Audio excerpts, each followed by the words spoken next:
Hi, I'm Greg Hunter. This is the weekly news wrap-up, number 196, the WNW 196 for Friday, June 26th, 2015, last Friday in June, and the enormous, concocted lie called Obamacare was upheld in the Supreme Court. The Supreme Court opinion basically rewrote the law. Justice Scalia said, words don't have any meaning anymore. They rewrote the law, and they said because, they couldn't have more than 8 million people not get their subsidies.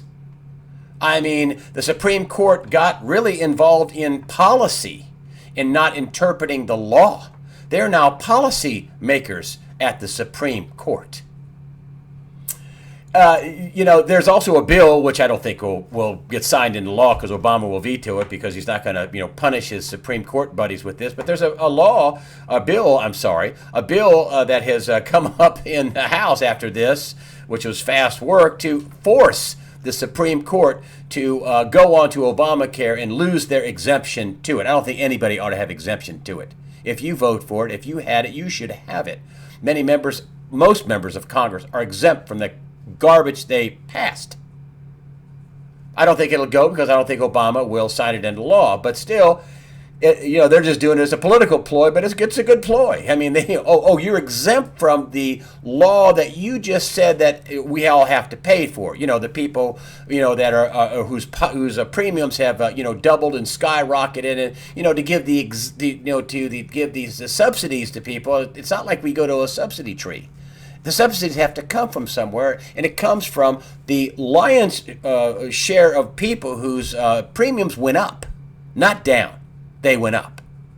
They're not eligible for the subsidies. They're eligible for paying a lot more for their premiums and getting less.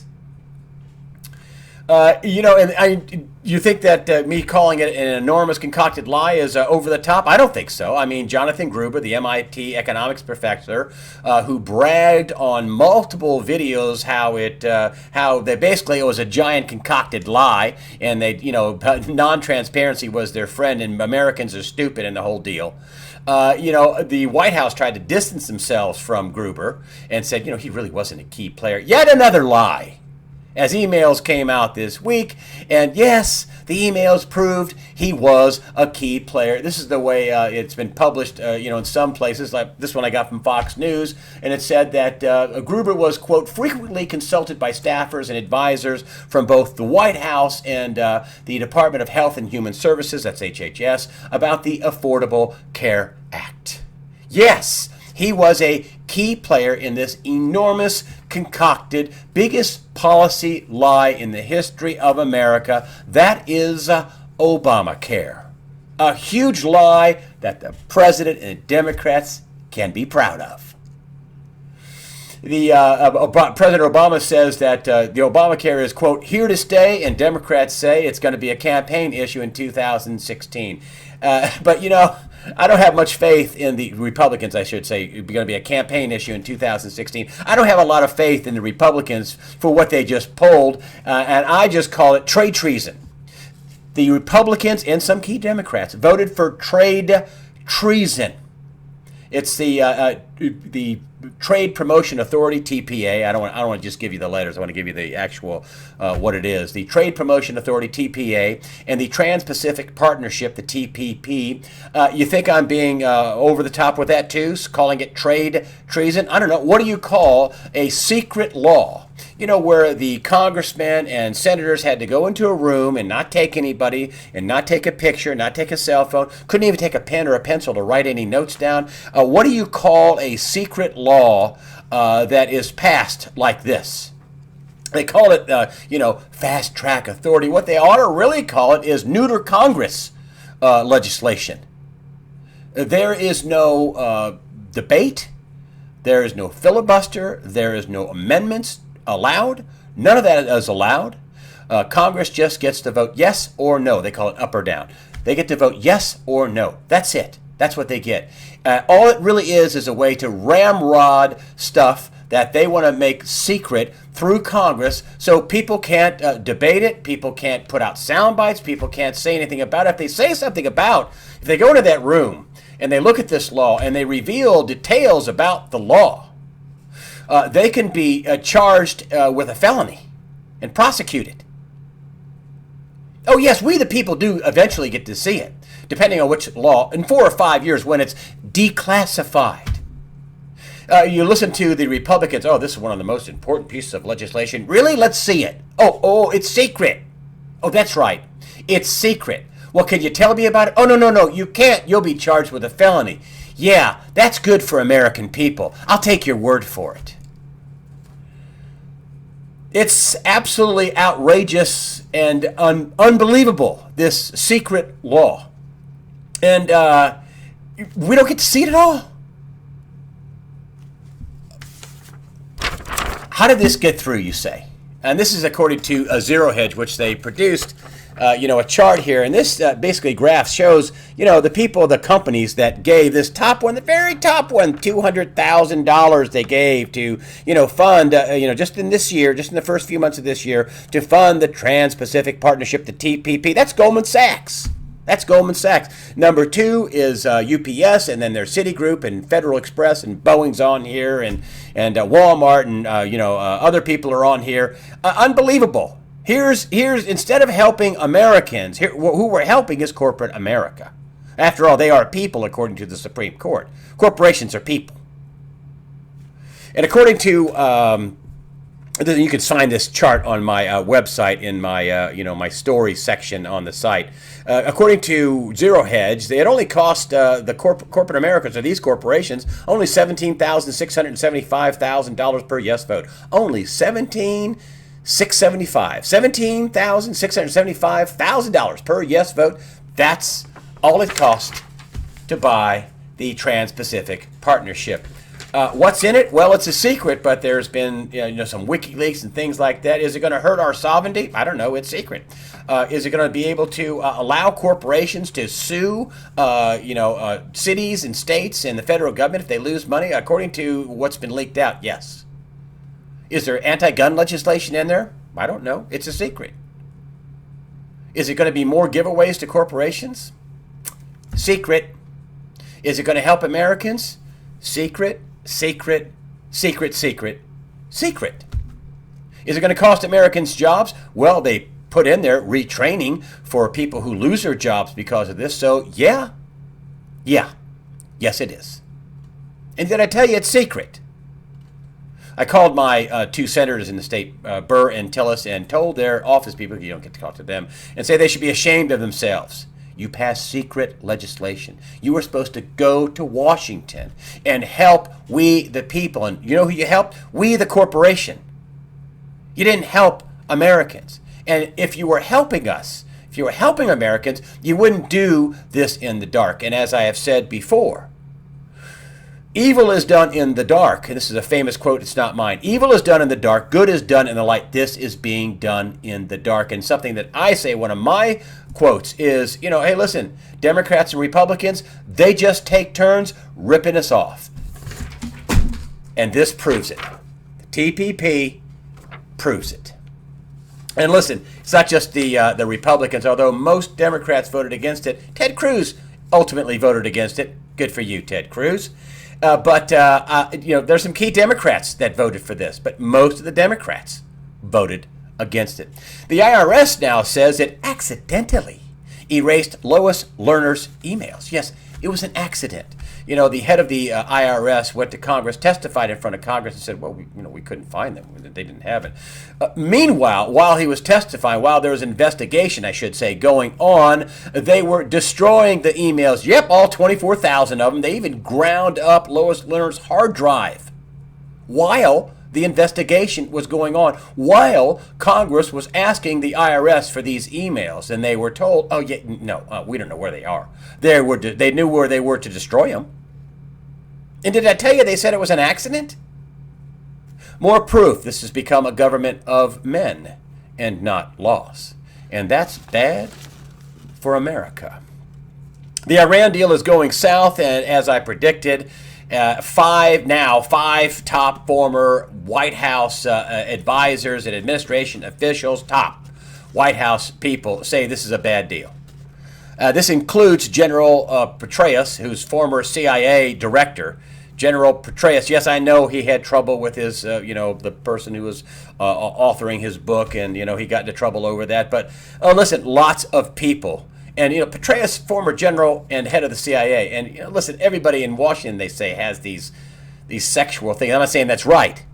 But, I mean, it wasn't like he stole money or sold secrets to the Chinese or negotiated with or laundered, money for drug cartels and countries on the terrorists, like our banks did.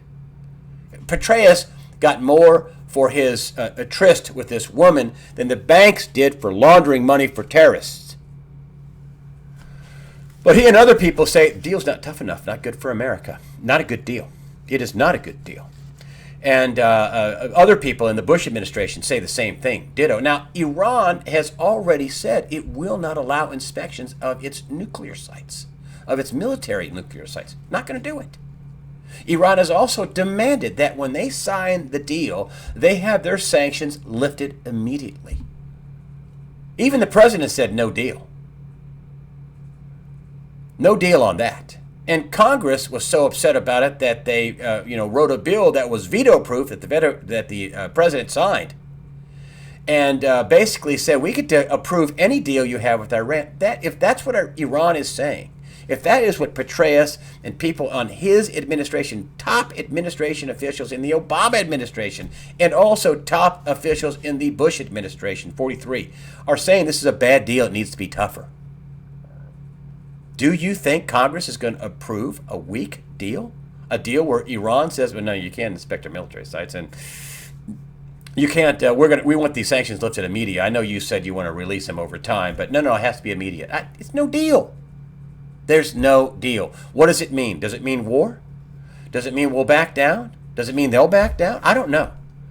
But there is going to be no deal. There's also going to be, one thing I want to tell you too. And this came out, so we have this news coming out with, about these 5 top people in the Obama administration. Well, last week, I didn't get this in a weekly news wrap-up, and look at this headline here. Acts of terrorism up 35% last year. Well, boy, this is a skewed headline. Really, acts of terrorism by Iran have doubled. Iran is the top sponsor of terrorism.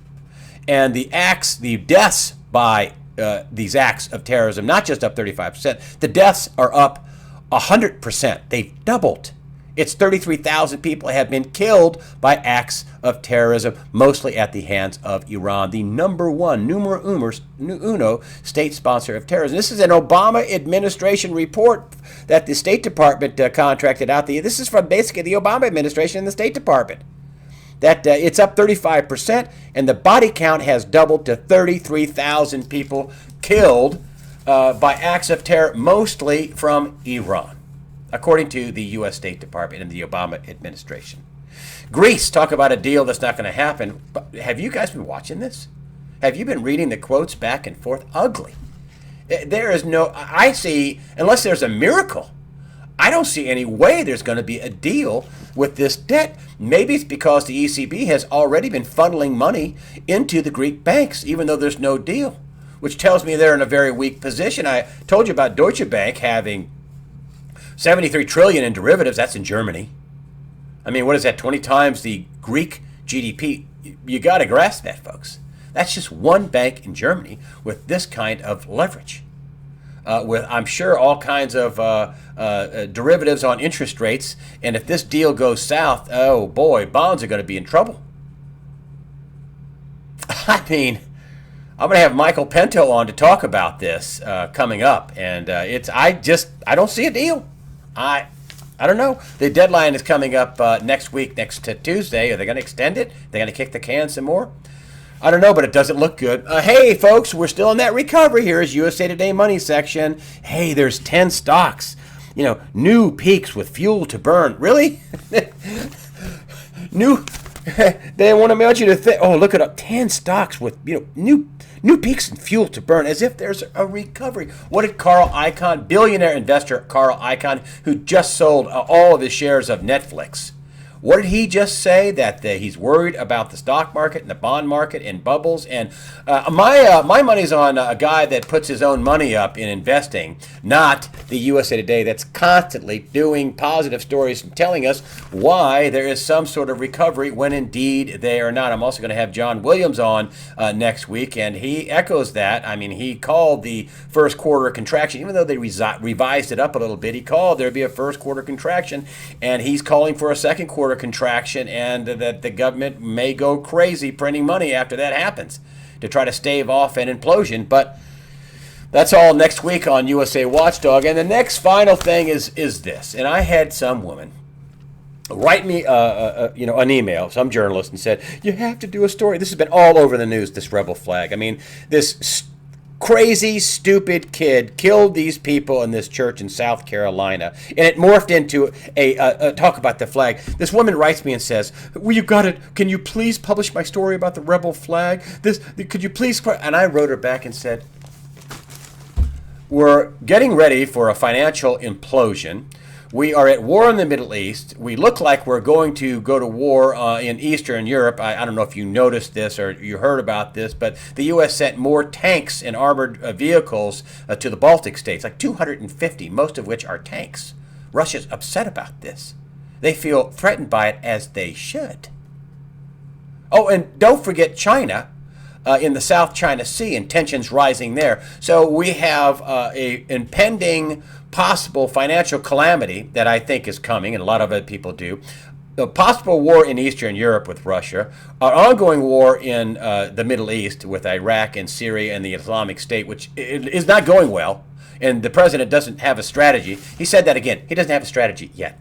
And also tensions rising in the South China Sea over China building these islands. And I said, please, stop. You have to be kidding. I'm not interested.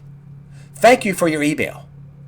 I mean, this 160-year-old flag takes precedent over the trade. Have you heard much at the news TPP? Have you heard much how they sold us out, the Republicans and some Democrats? Have you heard much about that? Have you heard much about how this Greece could cause an implosion? And it's not just Greece; it's all these other countries that are heavily leveraged. And there's according to the Bank of International Settlements, a quadrillion in derivatives. That's the official number, 1,000 trillion debt bets. So I told her, please stop. I'm not interested. I think it's a look over here, look over here, look over here story, when the real stories that will affect you, that are coming, that are going to affect you, the mainstream media publishes very little, or what they do publish, they omit so much stuff, it's a lie by omission. That's the way I see it. I'm Greg Hunter. Thank you for supporting USA Watchdog with your comments. Thank you for supporting USA Watchdog with your donations. It helps us. Fear not. Prepare yourself mentally, physically, and above all, spiritually. Fear not.